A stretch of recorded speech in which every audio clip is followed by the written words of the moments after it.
Today, Retired to Rome has landed in Turin, Italy, or better known as Torino, Italy, and it's a place full of museums, chocolate, and views of the Alps and royal palaces. Chocolate's very important. We're going to have to try that. In the next 48 hours, we're going to determine if this city is worth putting on your retirement travel list. Welcome to Retire to Rome. I'm LJ. I'm Russell. We're retired, traveling full-time. On a budget and loving every minute of it. Right now, we're standing in Piazza Castello, the heart of Turin, and you can feel the history in every direction. This square has been the center of power here for centuries, surrounded by royal palaces like Piazza Reale and Palazzo Madama. What we love about it, you don't have to spend a dime. Just walk through, take it all in, and you're standing in the middle of Italy's royal past. And honestly, this is one of those places that makes Turin feel a little underrated. What we're looking at here is the Royal Church of San Lorenzo. It was built in the 1600s for the royal family of the House of Savoy. From the outside, it actually looks pretty plain, but inside, it's one of the most stunning Baroque churches in Italy. And we're fixing to step inside, and immediately you notice how light floods the space. It's incredible how the Baroque architects played with shape and geometry to make the dome feel almost alive. Look up and you'll see the famous oval dome with its layered coffering, a design that was considered revolutionary when it was built in the 1600s. On the side chapels, there are beautiful altarpieces by 17th century Italian painters, and if you move closer to the altar, you'll spot the royal family's crest subtly woven into the decorations, a little treasure most visitors miss. It's amazing to think this church was built specifically for the House of Savoy, and walking through here, you can really feel the history and craftsmanship all around you.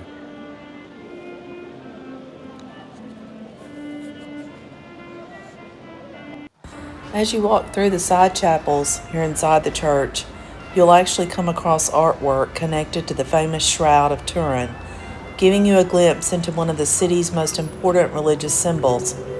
And just like that, we're back outside, and it almost doesn't make sense. The Royal Church of San Lorenzo looks so simple out here, but inside, it's one of the most impressive spaces we've seen. Honestly, it's easy to walk right past this place, and a lot of people probably do, but that's exactly what makes it feel like such a hidden gem. We're walking the grounds of the Musea Reale, right here in the Piazza Castello. And this is something a lot of people don't realize. You can actually enjoy a big part of this royal complex without even going inside. Behind these walls are palaces, gardens, and centuries of history from Italy's royal family. But even just walking around out here, you get a real feel for how grand and powerful this place once was, and it doesn't cost a thing to take it all in.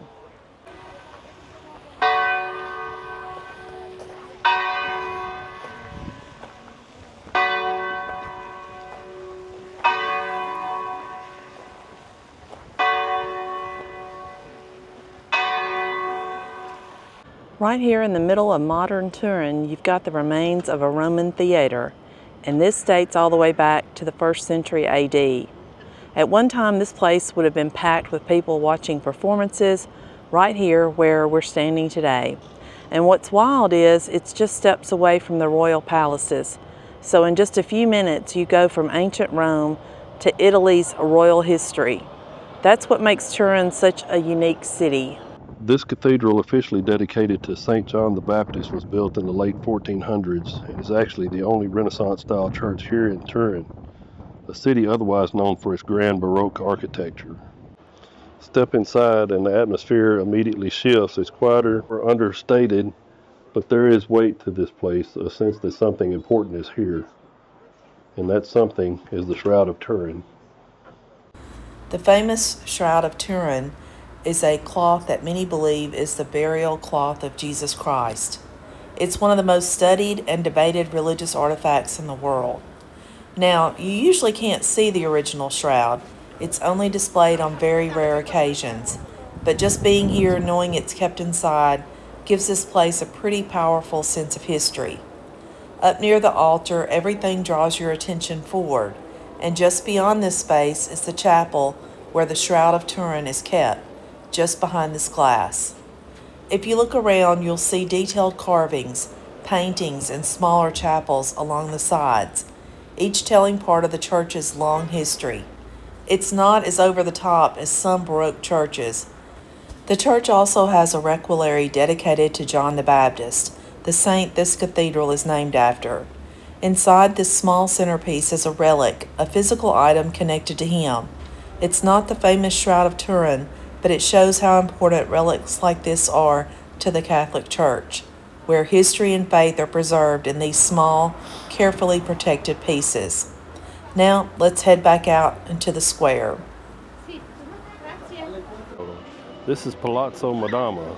It's the centerpiece of the square, half medieval fortress, half Baroque palace. You can literally see two different time periods in one building. Only in Italy do you get a castle on one side and a palace on the other. We decided to grab a bit of lunch, and on the way we enjoyed some of the city's porticos. Turin actually has over 11 miles of these covered walkways, and you could explore a huge part of the city without ever stepping out in the rain or stay shaded from the hot afternoon sun. Plus, it's a great way to do a little bit of window shopping, no matter if you're looking for a new outfit, a piece of pizza, or some candy. So we've always often on Retired Rome talked about the tourist trap, and we fell for it today. We checked on what's the famous sandwich you have to have in Torino and the dessert. And if you look over here behind me, it's a nice place. The guy was nice. I'm not going to knock it or whatever. But for a crustless piece of sandwich with some salami on it, and she had some chicken salad, it was no bigger than 3 inches by 3 inches, and a real tiny cup of chocolate, and she got tap water. It was €20. Well, after that shock, we decided we would drown our sorrows in some chocolate. Turin is actually the birthplace of one of the world's most famous chocolates. Back in the early 1800s, during Napoleon's trade restrictions, chocolate was in short supply. So local chocolatiers here in the city got creative and mixed chocolate with ground hazelnuts from the nearby hills. And just like that, Gianduja was born. It's smooth, creamy, a little nutty, and honestly, it's what inspired things like Nutella. So if you're in Turin, you're not just eating chocolate, you're tasting a piece of history. Now, strictly for scientific purposes and for all you viewers, we decided we would get a little sample pack of a variety of the flavors. We haven't tasted them yet. That'll be coming up in probably the next video. So be sure and stay tuned for that, and we'll let you know if they measured up against the crustless sandwiches and the little chocolate cup of coffee.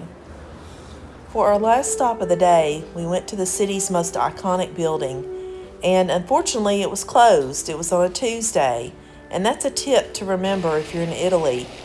Businesses usually close at least one day during the week, and what we found is there really is no rhyme or reason as to what day that is.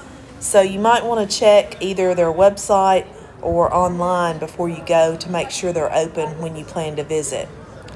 This is the Mole Antonelliana, originally started in the 1800s as a synagogue, but it kept getting taller and taller until it became the symbol of the entire city. Today it is said to house one of the most unique movie museums in the world, and there's even a glass elevator that shoots straight up to the top for a 360-degree view of the city. So yeah, we missed going inside, but now we've got a reason to come back. Well, the first day here in Torino, Italy, from the grand piazzas to the royal church here at the San Lorenzo. Amazing beauty, just walking along, seeing the sights of the city here in the first day, and we didn't even break the bank. Most of it's been free. And tomorrow we're going to be going to a park, going alongside a river, and maybe looking at a sunset that promises to be pretty spectacular as long as the weather holds out. So be sure and stay tuned with us for that, and we'll leave you here right now. It's been a long day and we're headed back to the apartment, but as always, we thank you for joining us. Be sure and hit that like and subscribe button, and have a blessed day and safe travels.